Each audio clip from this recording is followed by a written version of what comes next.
Hello everyone, today we're here with Teens Unite in this stunning location. I'm joined here by Hannah. Hello. So Hannah, tell us a little bit more about who you are, what you do, and about the organisation itself.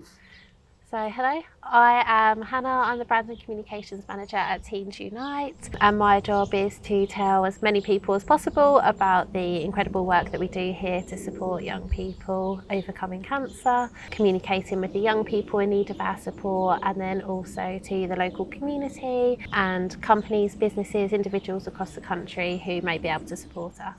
Okay, so Teens Unite, you mentioned they're specifically towards children, young adults, So Teens overcoming Unite, cancer. yeah, Teens Unite supports 13 to 24-year-olds from across the UK who are living with cancer or have had cancer in the past and are still overcoming the long-term mental, emotional, social effects of their diagnosis. So even though we're based here in Broxbourne, the Borough of Broxbourne has always been our home for the last 19 years. We support young people nationally across the country. Tell us a little bit about maybe how long Teens Unite has been running, maybe who founded it and what was the thinking behind it. So Teens Unite was founded in 2007 by our co-founders Debbie Pisani, who has always lived in the Borough of Broxbourne, and Karen Millen, OBE, the fashion designer.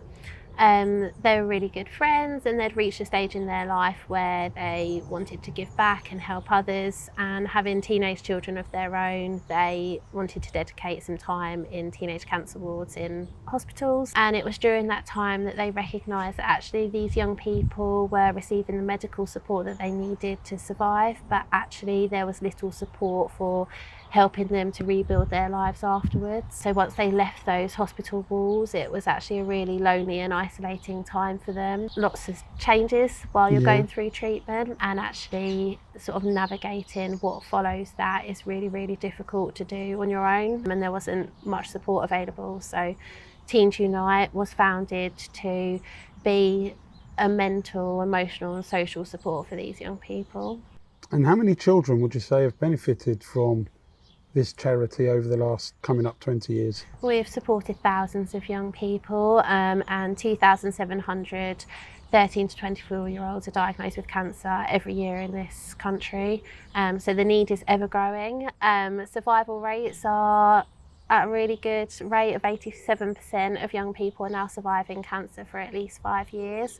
But what that means is they're surviving, which is fantastic, but the need for that ongoing support that follows survival is ever growing, and that's where we come in. And Hannah, over that time, no doubt you've seen some kids that maybe haven't survived? Yes, yeah, we have. Everyone's story is different. We see young people who benefit from our support and they really, really thrive beyond their diagnosis. You know, having come to our activities and programs that give them the confidence and skills to go on and achieve what they want to achieve in life without cancer holding them back. So, you know, that's wonderful to see. But yeah, as you say, sadly, not every young person will survive their cancer diagnosis, but we will support them throughout that journey, whatever that may look like. And you've been here for 12 years. Yeah. One thing I'm curious about, and I think it'll be good for anyone watching this, tell us a bit about a couple of the success stories of the survivors. So maybe that stick out in your mind that you're like, you know, that everyone's got those one or two that you kind of maybe remember. Yeah, every young person you meet will inspire you, no matter what their journey looks like. We meet young people from different areas, cultures, backgrounds, you know, and it is absolutely amazing because what brings them together is cancer. That is, you know, the underlying thing that they all have in common, and it's just wonderful to see, you know, them come together in a way that they're not able to anywhere else, and where they just have a common understanding of what each other's going through that perhaps they don't get from anywhere else. And you really see these young people thrive in that situation, and having worked here for 12 years, you know, there's some really, really wonderful stories that you can share of young people rebuilding their confidence. Yes, we have a young lad called James. He actually lives fairly locally. He came to us when he was going through treatment. You know, he was in education at the time. you know, that was really, really hard time for him, because, you know, there was a lack of understanding, even, you know, going into class wearing a cap because he'd lost his hair, and the teacher asking him to remove his cap, which, you know, he says is one of the most humiliating and degrading times of, you know, what he's been through. You know, he was going through a really, really tough time, and since then, with our support, he has gone on to achieve an amazing career. He's now looking at buying a house. He has taken on numerous challenges for us. So he's done marathons, triathlons, like he cycled in India for us. So he took part in our overseas cycle in India just as a way to give back. And now James proudly sits on our Youth Ambassador Board as well. So he helps to guide us on the support that these young people need and make sure we're really, really delivering on, you know, what we're promising to do. I'm assuming when you're working for a charity, so it's an assumption I make, but so correct me if I'm mistaken, you're not really working for the charity for the money. No. I'm assuming you could earn a lot more money. It's the love of the job, for It's sure. the love, it's a rewarding. Yeah. And what drives you to want to come to this? Well, I mean, apart from the stunning grounds, and we'll go into that in a bit, but what drives you to want to come here maybe every day? First and foremost, it is those success stories of the young people where you see them living the lives they are now, and that's been possible through the support that Teens Unite has provided. But also I think it's seeing the growth of the charity has just been incredible. So since, you know, I joined over those last 12, 13 years, you know, Teens Unite has gone to places that we never imagined. You know, this site has always been a real aspiration for us, and now we're here. So seeing that growth and working towards this vision of opening this retreat, you know, the first of its kind in the country, is just incredible, and we feel really proud to be doing that, and it spurs you on to achieve it. And also it's a real community, you know, from the businesses that support us, to the volunteers, to the staff, you know, to the families of the young people we support. It's a real community, and you really feel part of something, and you feel very proud to be a part of something that's so amazing. Rewind to 12 years ago when you first started. Yeah. You weren't in these stunning grounds, obviously. No. What did the organisation look like when you first joined? If I think back, I think we were a team of 4. We was all doing a bit of everything just to try and, you know, fundraise as much as possible. We were supporting a fraction of the number of young people we're now able to reach. Our offices were, you know, nothing fancy. Where were they? They were on the High Road in Broxbourne, so we have always been in the borough of Broxbourne.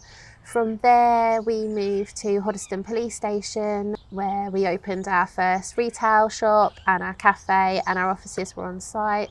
And then since then we've now been able to raise the funds to be able to purchase this incredible site here in White Stubbs Lane. And we've also proudly opened a retail shop in Hoddesdon town centre as well, by Aldi. So yeah, you know, we're going places, but we've got big fundraising targets to meet to make this retreat possible. So this retreat, we've mentioned it a couple of times. When we drove in, I thought, oh, they've just got a small office on these grounds, you know. Or maybe I thought one of the owners owns the land and you've got like a shed in their garden or something.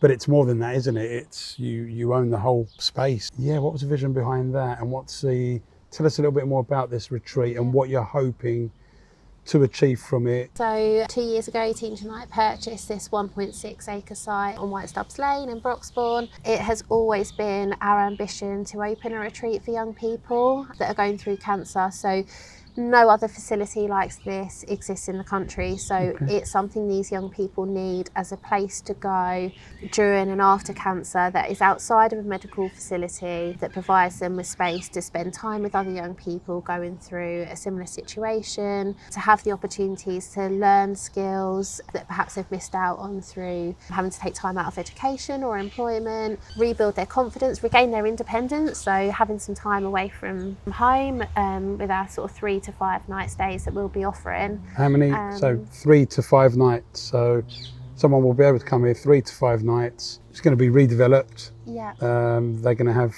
rooms potentially. Yeah. So we're transforming the site into, there'll be 2 main buildings on site. So that will be a one-level activity barn. So we've got a barn on site at the moment, which will be converted into a activity centre where we'll be able to host all of the activities that we currently run for young people. So that will range from sort of art and design to podcasting to career sessions. Will there be a snooker table? That does we fit might a snooker. be able to fit a snooker table. Well, certainly a pool table at least, right?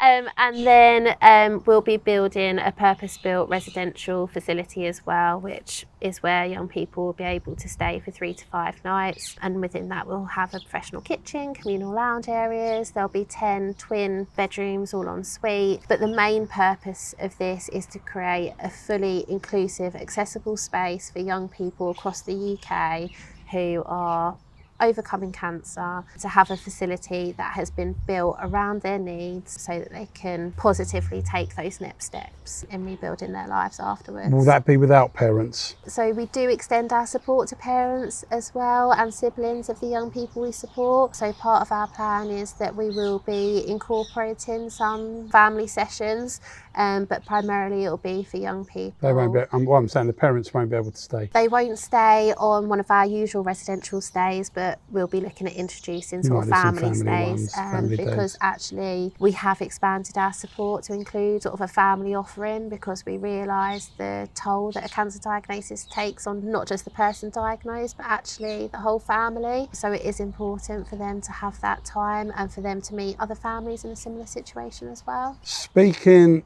out of filming, these grounds need maintenance, right? Yes. If you live locally to Broxbourne, we would love to have your help maintaining our wonderful site here. So gardeners, we are in desperate need of you, but also any local businesses, please get in touch with us. There will be a way that you can help and support. So whether that is sponsorship for our upcoming fundraising events, where you can have your name in front of the community, whether that is helping with services to make this building of the retreat possible, there will be a way that you can support us. So please get in touch. I'm assuming they don't have to be qualified gardeners in case they don't. You just need to have time, enthusiasm and a passion for helping us make a difference. Before we go, let's talk a little bit about how much money are we looking at to do this project? It's a big project. How much money are we needing for this project? It is a big project. It is our biggest fundraising project to date. So we really need the community behind us and companies behind us to make it happen. Our fundraising target is 4.5 million. We've still got just over 3 million of that still to raise. Okay. To date, what has been your biggest fundraiser? And one of the most fun days that maybe you might have experienced? So our Strictly Dancing Ball takes place every year. That is incredible. We normally have between 10 to 15 dancers taking part. They train with a professional dance school weeks before the main event, which takes place at a big hotel in London, where we sort of have between 300 and 500 guests come and watch them perform on the night, and that is probably one of our biggest sort of fundraising events that we do. But oh my goodness, we have people that really go above and beyond for us, taking on different challenges. In April, we had one of our supporters take on 5 marathons in 5 days. Wow. And they raised over £30,000, which is just incredible. We're really fortunate that we have some amazing supporters behind us that are as passionate about making this retreat happen as we are. And again, we were talking about the shop in Hoddesdon that opened. Was it about a year ago? About a year ago, yeah. About a year ago. I seem to recall it in one of the Love Hoddesdon events coming up. There can be a bit of a misconception with that shop. Some people, I think, assume it's a charity shop. Yeah, so at Teen Tonight, we always like to do things a little bit different. Actually, what that shop is it's not your usual charity shop. It is selling brand new items at discounted prices, and there are some lovely things to go and find in there. So women's wear, men's wear, children's wear, homeware. So we've got some really lovely brands that support us with that. So F&F, Mothercare, who donate brand new stock to us that we can then sell and raise vital funds to support more young people. And where in Hoddesdon is the shop? Yeah. So if you haven't visited the outlet by Teens Unite, we are just by Aldi. You'll find us in Falcon Walk. And come pay us a visit. Anything else you'd like to say in closing? you know, this is a really, really exciting time for the charity, and I guess now is a perfect opportunity to say thank you to, you know, everyone that has supported us so far in reaching this stage of being able to purchase this site and, you know, draw up these wonderful plans for the retreat that, you know, we're working towards building. So thank you to everyone that's enabled us to get to this stage, and please continue to support us because we've got a long road ahead. We will get there, but you know, we can't make it happen without the fundraising, so please get involved. I'm sure with some of the people I've met today you will get there. That's one thing I am confident of. Amazing. You all seem like you're quite driven, quite passionate with what you do, and good luck and thank you. No, thank you very much. Thank you for coming to see us.